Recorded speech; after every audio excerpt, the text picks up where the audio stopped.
कुंडलिनी जागरण और गुरु कृपा। जब कभी जीवन के किसी मोड़ पर जन्मांतरों के पुण्य प्रभाव से कोई जीवंत एवं चैतन्य गुरु मिल जाए तो बिना ना नुचकिए, बिना विकल्प एवं कुतर्क किए उनके चरणों को पकड़ लेना चाहिए। ये सौभाग्य कभी कभी और किसी विशेष जीवन में ही प्राप्त होता है। यह एक अद्वितीय क्षण होता है, क्योंकि मूलाधार से सहस्रार तक की यात्रा का एकमात्र साक्षीभूत तत्व गुरु ही होता है। विज्ञान ने अपने आविष्कारों से समस्त विश्व को नापा, पृथ्वी की छाती चीरकर पाताल तक पहुंच गया, चंद्रलोक से लेकर इत्र लोकों को भी झांक लिया, किंतु अभी तक वह मनुष्य के अंदर उतरने की क्रिया नहीं कर पाया। विज्ञान ने बाहरी प्रयास तो बहुत किया, वो उसमें सार्थक और सफल भी रहा, किंतु मनुष्य के भीतर जो आनंद का स्रोत है उसे अभी तक नहीं खोज पाया। इसीलिए आज का मानव महामानव नहीं बन पाया। आज का मनुष्य जितना पिपासित है उतना कभी नहीं रहा। ये जीवन की बहुत बड़ी न्यूनता है और विज्ञान के पास इसका कोई उपाय भी नहीं है। इसका जो भी विस्तार हुआ है वह सब कुछ चेतना रहित एवं आनंद शून्य है। विज्ञान ने आज जो कुछ भी किया वह सब कुछ सुख के लिए है। पंखा चलाने से हमें सुख मिलता है, फ्रिज एवं टीवी आदि से हमें सुख की प्राप्ति तो होती है, किंतु आनंद नहीं मिल पाता। सुख क्षणिक है और आनंद ही शाश्वत है। जिसकी मानव को सदैव से प्यास है वह आनंद तब तक नहीं मिल पाता जब तक अंदर उतरने की क्रिया नहीं होती। इसीलिए मनुष्य के अंदर अभी तक पट दर पट दर्द ही दर्द रिस रहा है। विज्ञान तो देह तत्व से ऊपर उठ ही नहीं सका है। विज्ञान से मानव के अहम की तुष्टि होती है। जहाँ बुद्धि है, जहाँ तर्क है, वहाँ तृप्ति और श्रद्धा नहीं होती है, और जहाँ श्रद्धा नहीं है यहाँ आनंद की प्राप्ति कैसे हो सकती है। फूलों में जो मुस्कान है, भंवरों के मधुर गुंजन में जो आनंद है, उसे विज्ञान नहीं समझ सकता, क्योंकि उसे जानने का उसके पास पैमाना नहीं है। उसके पास तो मात्र तर्क है।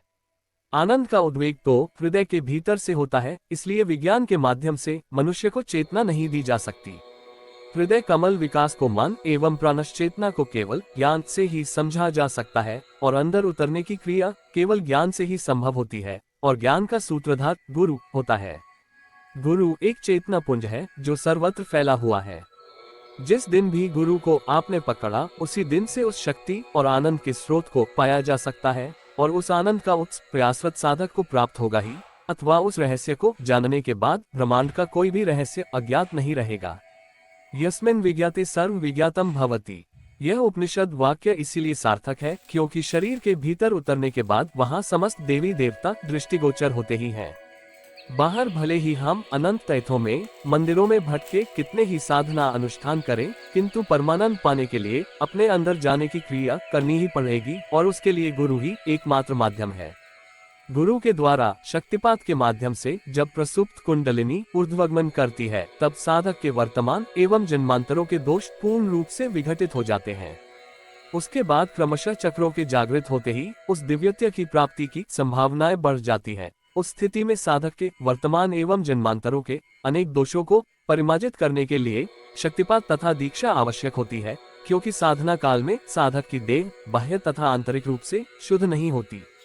जब तक साधक एवं सद्गुरु एक भूमि पर आरूढ़ नहीं होते तब तक उपासना या साधना संभव ही नहीं है, क्योंकि उपास्य परम शुद्ध होता है तो उपासक को भी तत्सम होना चाहिए। गुरु के अनुग्रह वश जब कुंडलिनी जागृत होती है तब उसमें क्रमशः स्पंदन होता चला जाता है। गुरु की दिव्य शक्ति से साधक की कुंडलिनी प्रेरित होकर देह को शुद्धता प्रदान करती है, और कुंडलिनी उन विभिन्न चक्रों को उद्घाटित करती हुई विशेष अनुभूतियों को प्रदान करती है। इस प्रकार गुरु प्रदत्त शक्तिपात, दीक्षा एवं विशेष अनुग्रह वश साधक के हृदय पर से अज्ञान का आवरण हट जाता है। कोई भी साधक अपनी स्वतः साधना से इस आवरण को हटा नहीं सकता। मूल आवरण तो मात्र गुरु के द्वारा ही हट सकता है। इस प्रकार साधक की स्वरूप उपलब्धि में एकमात्र आधारभूत तत्व गुरु को ही माना गया है। साधक पूर्वावस्था में गुरु के परम रहस्य को नहीं समझ सकता, क्योंकि गुरु की दो अवस्थाएं हैं, एक देहगत अवस्था और दूसरी ब्रह्मत्व अवस्था। जब तक साधक गुरु की उस अवस्था को, जो कि दिव्यतम है, नहीं समझेगा तब तक वह उसके साथ एकाकार की स्थिति प्राप्त नहीं कर सकता। गुरु स्वयं अपने दिव्यतम रूप से अवगत कराने के लिए साधक को उस स्थिति तक ले जाते हैं जिससे साधक के मन में श्रद्धा और विश्वास स्थिर हो सके, क्योंकि उस विराट स्वरूप के दर्शन के लिए साधारण अवस्था प्रतिकूल होती है। कृष्ण को अपना विराट स्वरूप और महत्व समझाने के लिए अर्जुन को उस स्थिति तक ले ही जाना पड़ा। एक स्थिति ऐसी आती है कि गुरु और शिष्य दोनों एक ही अवस्था में पहुंचकर समत्व भाव को प्राप्त करते हैं। इसे गुरु का शिष्य के प्रति अनुग्रह कहा जाता है। इसके लिए शिष्य को जन जन तक गुरु का कृतज्ञ होना चाहिए।